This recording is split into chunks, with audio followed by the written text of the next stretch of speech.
Bonjour. Bonjour tout le monde. Alors on reprend cette fois notre parcours à un endroit un peu différent des autres puisqu'on s'est dirigé vers les fleurs.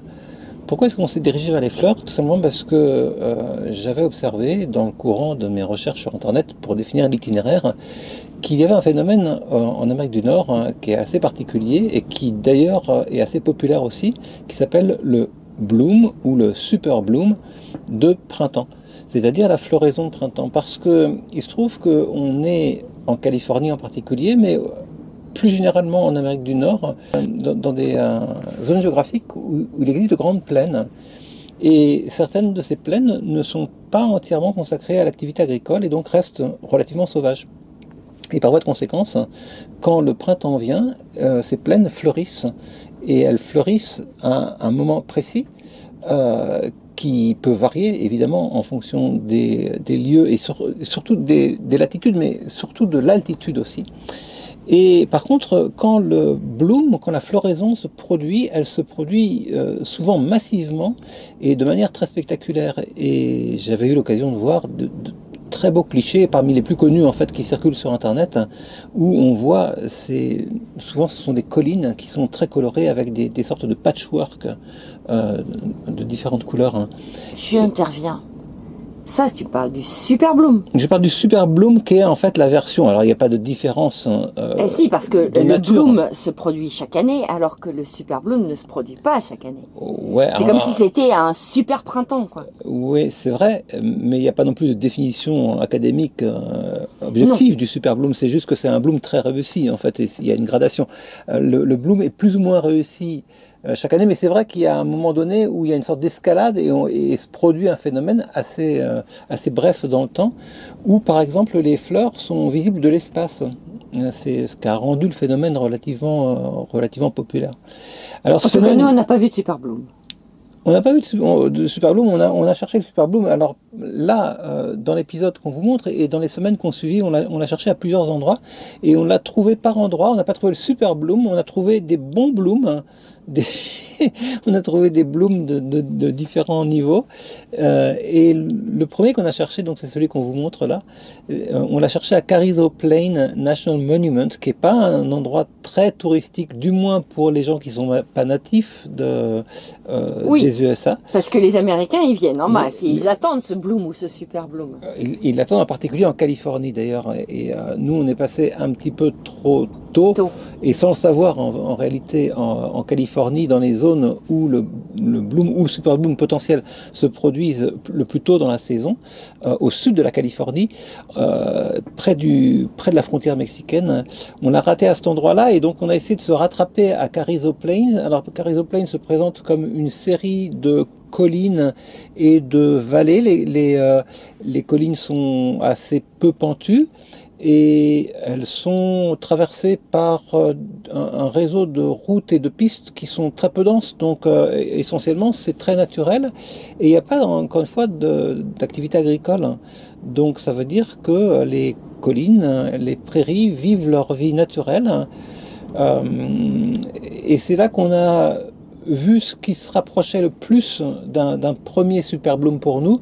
Alors il était monochrome, parce qu'on n'a vu que du jaune, pour ainsi dire. On cherchait désespérément des couleurs de contraste, comme du orange ou du violet pour arriver pour parvenir à, comment dire, à épicer un petit peu notre vision de ces jaunes qui deviennent en fait d'autant plus brillants et d'autant plus denses qu'on observe les coteaux avec un angle qui permet de maximiser la présence des fleurs par rapport à la présence des herbes et des feuilles.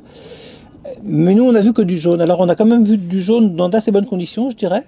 Et puis, on avait le plaisir d'être là presque tout seul, parce qu'on s'est facilement éloigné de la piste principale qui circule et qui amène la plupart des vacanciers nord-américains à leur endroit de camping.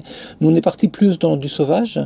Et donc on a eu d'assez belles perspectives sur les collines jaunes. Et en particulier, plus, on n'a pas eu de chance parce qu'il y avait de la pluie. Je crois que c'est la première fois de l'année qu'on avait de la pluie. Oui, il est vrai qu'on n'a pas eu de chance avec le climat. Alors, on n'avait pas de chance et on avait de la chance parce que quand il pleut, les ciels sont beaux. Donc on avait des ciels qui étaient gris foncé et qui contrastaient avec le jaune des collines. C'était quand même assez joli. Ouais, et alors, autre chose, c'est qu'on avait des oiseaux jaunes qui venaient se cacher dans le jaune des fleurs. Donc on a eu du mal à les capturer, mais c'était quand même pour nous aussi un élément du décor, ces oiseaux jaunes. Et c'était amusant de voir à quel point ils se camouflaient bien. Et donc on est resté là pendant 2 jours à peu près à chercher les meilleurs plans pour le Super Bloom. Et puis on a fini par baisser un peu pavillon et prendre la route de la vallée de la mort, Death Valley. Avant d'arriver à la vallée de la mort, on a vu les puits de pétrole quand même. Ah oui, c'est vrai. Les États-Unis sont une ancienne très grande puissance pétrolière et sont aussi une nouvelle puissance pétrolière puisque ce sont les plus grandes réserves de pétrole sont aux États-Unis devant l'Arabie Saoudite. Donc le pétrole fait partie de l'histoire et de la puissance, enfin de l'histoire américaine et de l'histoire de la puissance américaine. Donc on les a vus là, Là, il y un avait peu des lugubres. centaines de puits de pétrole en action. Alors c'est lugubre, mais en même temps c'est assez joli parce qu'on était là au coucher du soleil. Ouais, ça a été un très bref épisode de tourisme industriel, si on veut. En fait, on s'est pas arrêté, on a juste regardé. On voit des grandes canalisations, des puits qui tournent tout seuls, et puis voilà, c'est à peu près tout. Et donc, on a pris la route ensuite de la vallée de la mort, et donc pour arriver à la vallée de la mort, qui se trouve beaucoup plus à l'est par rapport à la zone de Californie qu'on avait déjà explorée, il fallait qu'on se retrouve de l'autre côté de la Sierra Nevada. Donc on l'a contourné par le sud, puisqu'on ne pouvait pas la traverser pour cause de neige. Les pistes, les routes traversant la Sierra Nevada sont fermées. Donc on l'a contourné. Il y avait pas mal de vent sur la route, des routes un peu... Oh là là, mon Dieu, oui.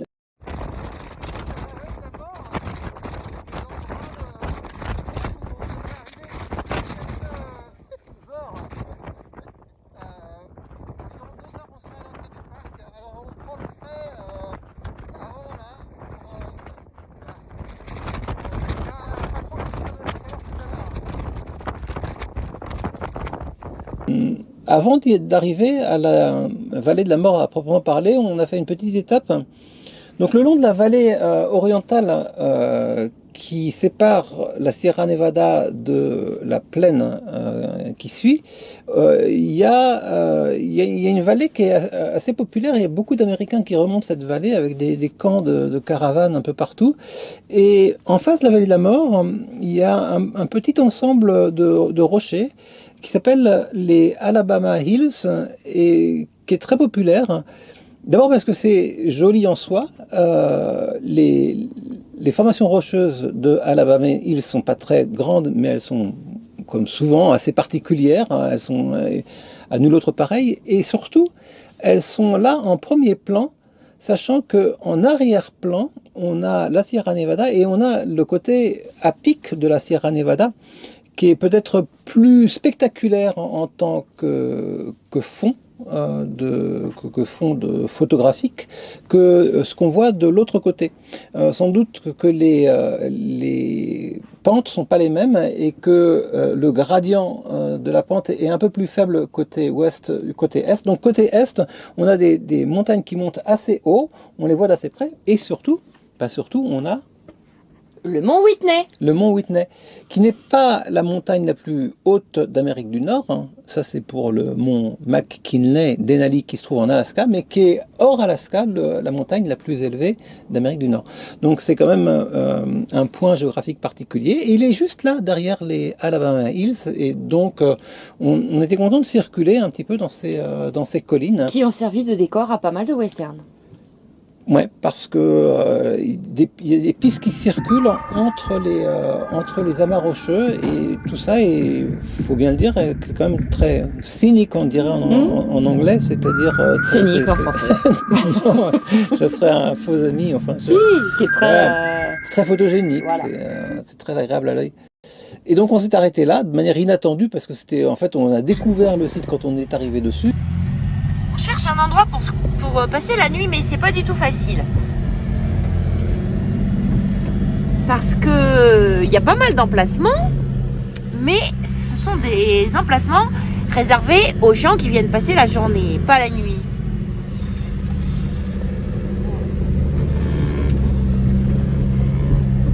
Par exemple ici, là il y a écrit Day Use Only. Là c'est bon. Il y a écrit qu'on peut aller avec ce symbole, Mais il y a déjà 2 personnes. Parce que, évidemment, on arrive tard. Ah ben il y a quelqu'un d'autre qui arrive, Manu.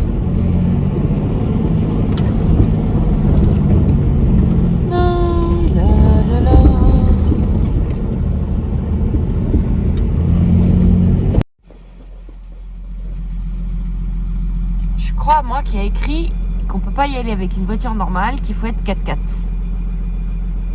Bon, il va quand même regarder si on peut passer.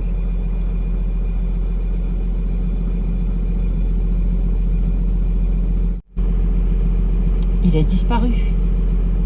Ah, je crois que c'est parce qu'il est en train de combler un trou, si ça se trouve. Il me fait trop rire. Je sais pas si vous le voyez. Quand il cherche comme ça à savoir si on est passé, il fait des schémas dans sa tête. On le voit réfléchir. Ah, on va savoir. Non, il va pas. Ah bon? Un peu trop. Il passerait dans ce sens-là, pas dans l'autre, je crois. Et c'est un cul-de-sac? C'est un cul-de-sac? Je pense que c'est un cul-de-sac. Mais d'où il vient le gars qu'on a croisé? Ouais, je sais pas. Mais le problème, c'est que j'avais un... En fait, c'est une pente. Il y avait un rocher qui montait comme ça et j'ai peur de ne pas monter le rocher. Les points qui sont au bout de cette piste-là, à mon avis, sont moins prisés parce qu'ils sont plus ou moins en dehors de la zone la plus chaude en termes de... Pas de température, hein? Non, ça descend à 2 degrés cette nuit en principe. C'est froid, mais... On n'a pas le choix. Death Valley à 40 degrés. Ah ouais, non mais tu me l'avais vendu comme comme étant un endroit où on n'avait jamais froid. C'est très joli. Ah bah il y a déjà 2 véhicules. Mince de mince.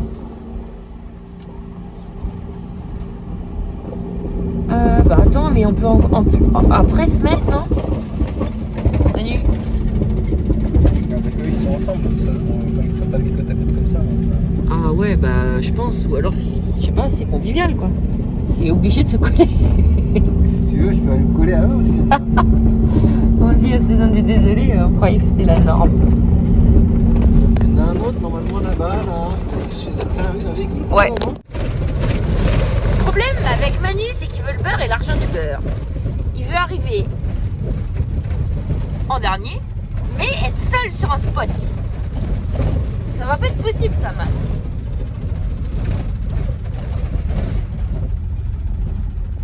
Regardez-le, tel une fouine qui cherche. Oh, il y en avait un là, il a disparu. Oui, non. Mais non, Manu, continue, il est à gauche là. Continue, je vois le chemin. À gauche. Là, il n'y a personne.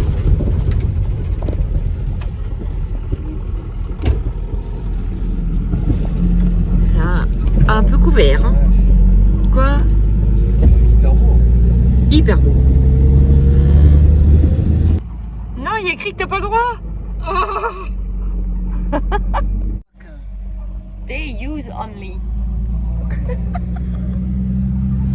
Oh mince. Attends, peut-être là, non? Ah non.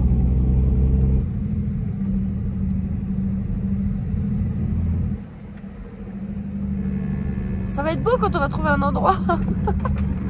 Oh. Bientôt il va faire nuit, donc je vous embêterai plus avec la recherche. Hein. On verra plus rien. Là, il y en a. Il y a quelqu'un? Ah bah ouais. Oh non. 2 personnes même, Manu. À droite et à gauche. Et oui, le soleil se couche. On prend le temps quand même de prendre le coucher de soleil, hein, Manu. C'est pas grave. Alors que il reste plus qu'un emplacement. On va bien voir si quelqu'un. Moi je le sens mal, mais bon.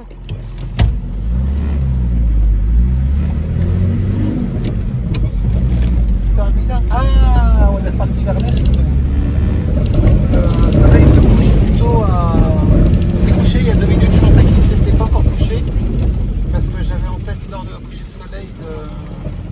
là où on était hier. Hein. Mais on a progressé d'au moins 5 ou 10 minutes de... Ah mince, c'est pour ça que tu pensais qu'on allait arriver avant le coucher de soleil, mais c'est les 10 minutes qui font que... Ah mince. Je devrais anticiper sur la chose. Regarde.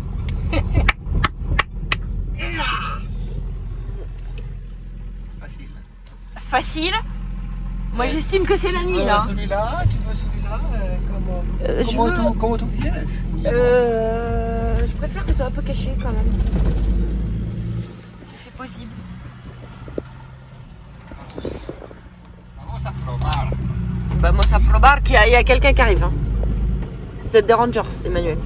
Et alors on a le droit? Mais on peut se faire un feu. On est un peu visible. Dépêche-toi, cours. Il y a du bois là. Il y a du bois, man. On n'a peut-être pas le droit quand même. Ah, c'est bien pourtant. Mais de toute façon, à nous cacher du vent. Puis on est reparti le lendemain, cette fois-ci bel et bien vers la vallée de la mort. Alors, quand on est parti vers la vallée de la mort, là, on a repris un petit peu de vitesse. On a longé un très beau marais salant. Donc, c'était l'occasion de s'arrêter pour faire des plans graphiques comme on a déjà pu faire, parce que les marais salants, je ne vais pas dire que c'est toujours un peu la même chose, mais c'est toujours un peu une provocation à la photographie. Même si on retombe toujours sur les mêmes schémas en fait, des lagunes très étendues horizontalement, et puis le panorama varie un peu en fonction du ciel qui est plus ou moins beau. On a bien aimé quand même ce passage dans ces salines. Puis ensuite on est rentré dans la vallée de la mort, et là ce qui s'est passé, c'est qu'on a commencé par descendre en fait.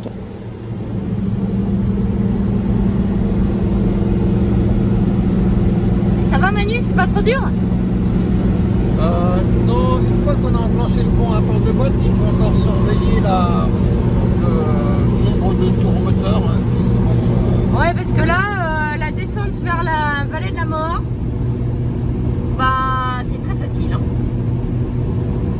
Enfin, ça descend très fort par moment, mais sinon il n'y a rien à faire.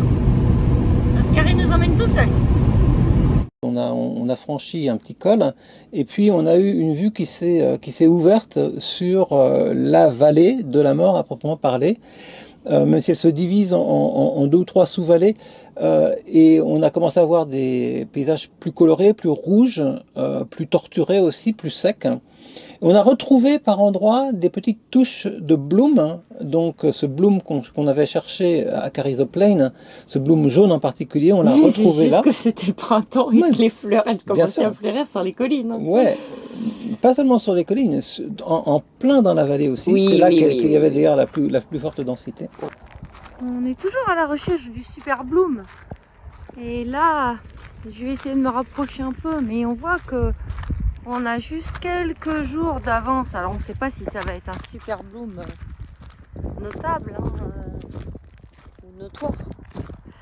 Mais on voit que là, tout ce qui est jaune, ça va fleurir dans les jours à venir. Là.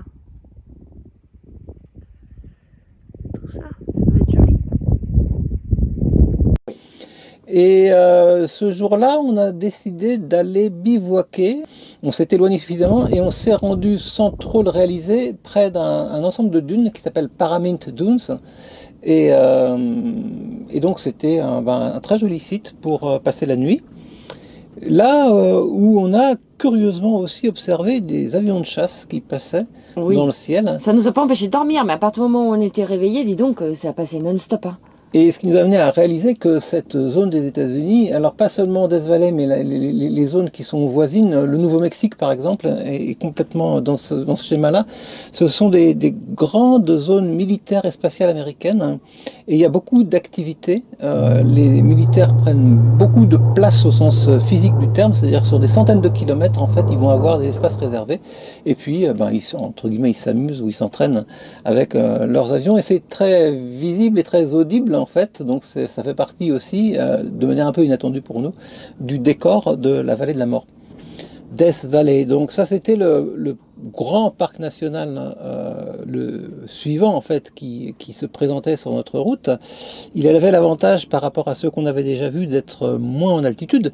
Non seulement il n'était pas en altitude, mais il était même en altitude inversée, parce qu'il est assez connu que la vallée de la mort, c'est une dépression, et c'est une dépression dont le point le plus bas se situe à plus de 100 mètres en dessous du niveau de la mer. Donc on descend très bas.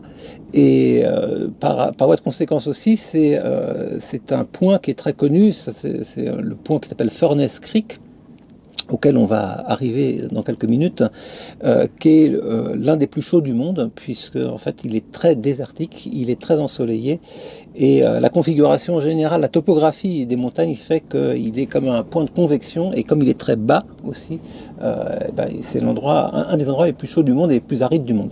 Oui, enfin nous, il faisait pas chaud, hein. Non, nous on savait qu'on allait y arriver, comme on était plutôt dans une saison qui était... D'abord, c'était tôt dans la saison et en plus, il faisait plutôt plus frais en moyenne que d'habitude. On n'avait pas ce souci-là. Ah, oui, non. Et on a visité les points alentours qui sont un peu indiqués comme les points remarquables. Et il est vrai que ce sont des points remarquables. Oui. Parce que les dunes, on a commencé par les dunes. Donc c'est assez singulier parce que c'est quand même un décor de roches. Et parmi ces roches, il y a 3 ou 4 petites dunes. Enfin, pas si petite que ça d'ailleurs, hein, parce qu'on a grimpé là-haut avec un sable excessivement fin. C'est super joli. Ça correspond à des zones d'accumulation des sables, en fait, en fonction des vents dominants. Forcément, la roche s'érode, elle produit du sable, elle produit aussi de la poussière. On est au courant qu'il y a de la poussière sur les pistes, et Oscar aussi est au courant. Donc il y a différentes granulométries, mais ces sables s'accumulent en très belles dunes, effectivement. Et par ailleurs, l'érosion elle-même, et je pense qu'on parle plutôt de l'érosion par la pluie, même si elle est rare,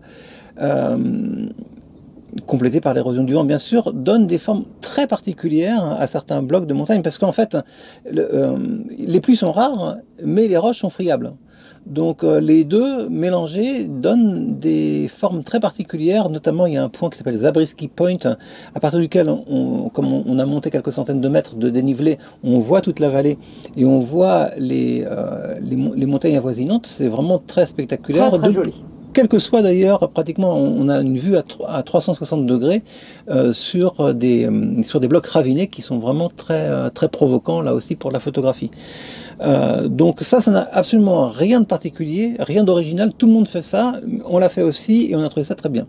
Alors, deux Zabriskie Point, en fait, ce qu'on a fait, c'est qu'on a enchaîné sur quelque chose qui ressemble un peu à Zabriskie Point, c'est-à-dire qu'on est allé visiter une succession de canyons qui font partie des hauts lieux de la Death Valley. Donc là aussi, on a trouvé ça très bien. Il y avait des très jolis paysages autour de nous. On en a vu plusieurs. Hein. D'ailleurs, pour nous, les noms se bousculent un peu et les souvenirs se bousculent un peu.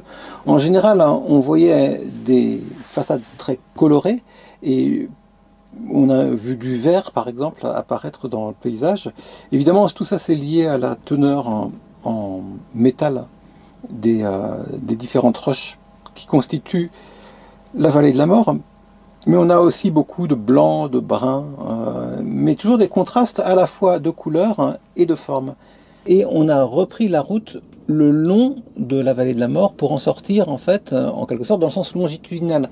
Et là, ce qui s'est passé, c'est qu'on a été en présence d'eau, ce qui est assez rare, parce que l'hiver avait été extrêmement pluvieux, et singulièrement les semaines précédentes, et donc il restait de l'eau au fond de la vallée de la mort, à un endroit qui curieusement s'appelle Bad Water, qui est aussi un endroit qui est assez connu pour ses couleurs un peu verdâtres, et la plupart du temps les gens voient de la vallée de la mort un fond de sel en fait qui s'accumule en bas de la vallée, mais pour nous il y avait du sel et de l'eau.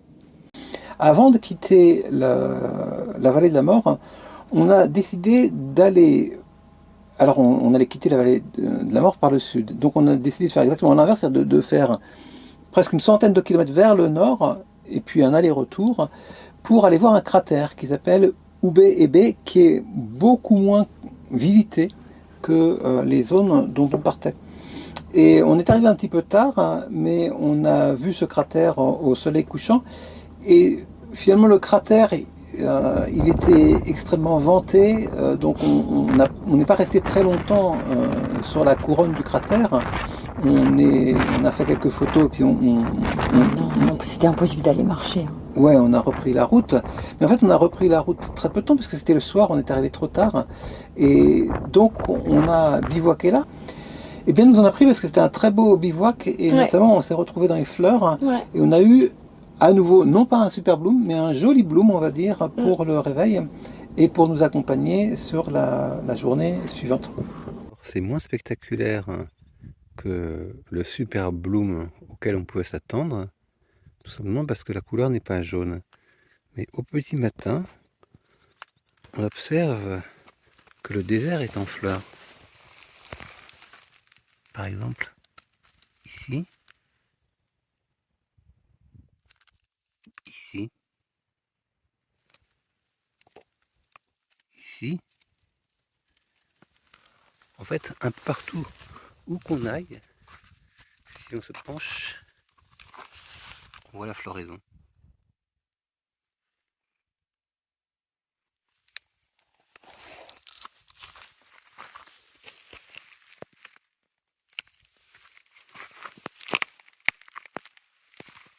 Partout, c'est comme ça.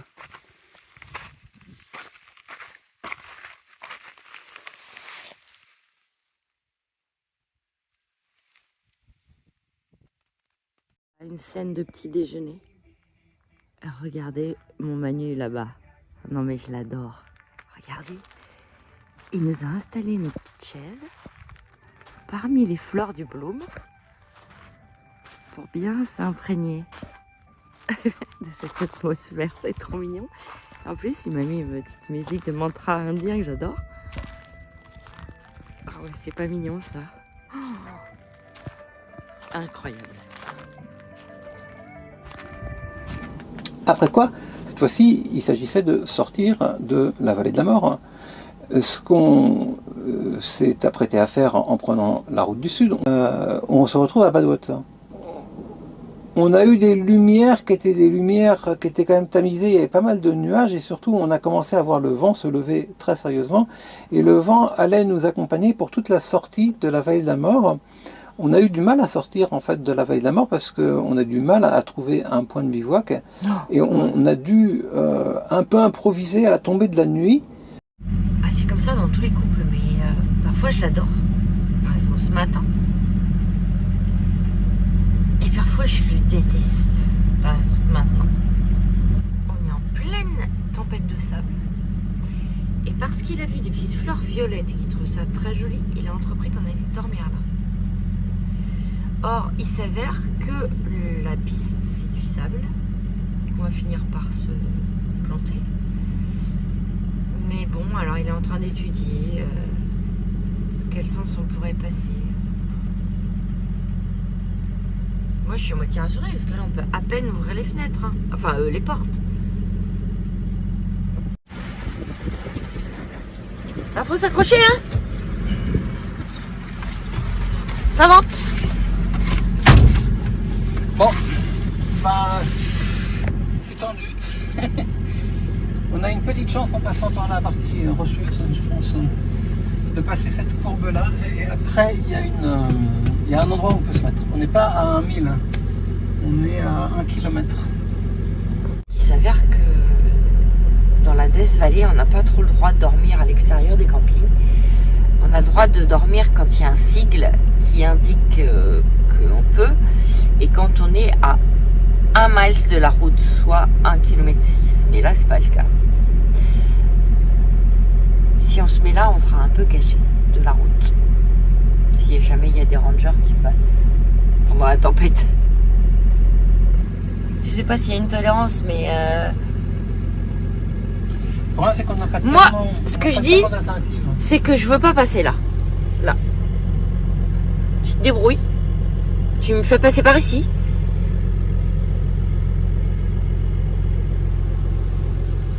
Ce qui est marrant, c'est qu'il y a une piste. Peut-être qu'il y a une tolérance parce qu'en pleine tempête. Il y a une piste indiquée tout droit. Apparemment, c'est celle que je voulais prendre. Je n'ai pas le temps de monter normalement dans le sable. Je suis un gros flemmard, je n'ai même pas des...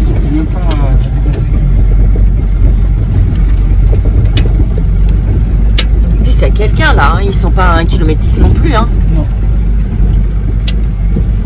Alors là, il y avait une piste qui était là. Là, je pense que je peux passer un peu en force et aller me garer là. Tu vois là où il y a la prochaine orange? Ouais, je vois bien, mais c'est plein de sable demain matin. Comment on va faire si jamais ça souffle? Bah, ce qu'il y a, c'est qu'il est vraiment hyper courageux. Donc, moi, je râle, mais je reste assise dans Oscar. Hein.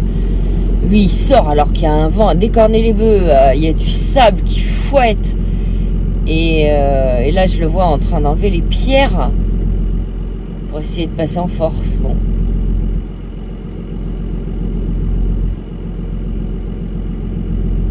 Ça, il est courageux.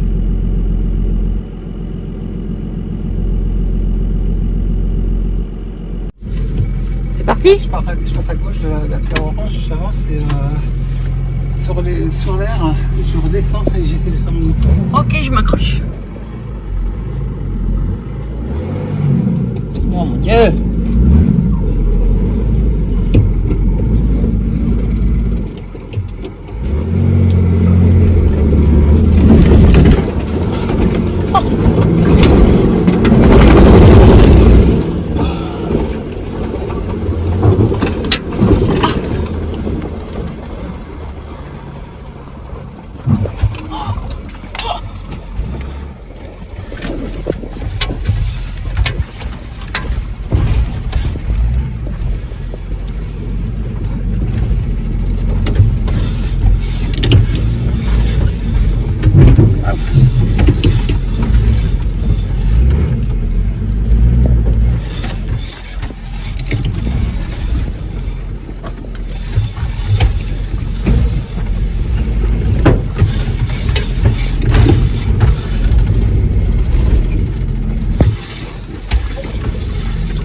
C'est un bel exemple, hein, pas tous les jours comme ça, mais bon. Je vais essayer de me mettre à plat. Non mais c'est bon, t'inquiète. Hein. C'est bon, man. C'est là qu'on a passé notre dernière nuit dans la vallée de la mort, avant de repartir le lendemain. Et le lendemain, c'était beaucoup plus simple. En fait, il s'agissait simplement de rouler jusqu'à sortir de la vallée de la mort. Donc évidemment, on roulait en montant très progressivement, en gagnant centaines de mètres après centaines de mètres pour arriver sur le plateau principal. Et en voyant de plus en plus de fleurs sur le bas-côté de la route. Les fleurs nous accompagnaient à nouveau, ouais. Effectivement, et on a gagné une petite ville qui s'appelle Shoshone, qui était pour nous le retour à la civilisation. Shoshone, une ambiance plutôt western, où le bureau du shérif voisine avec le café saloon.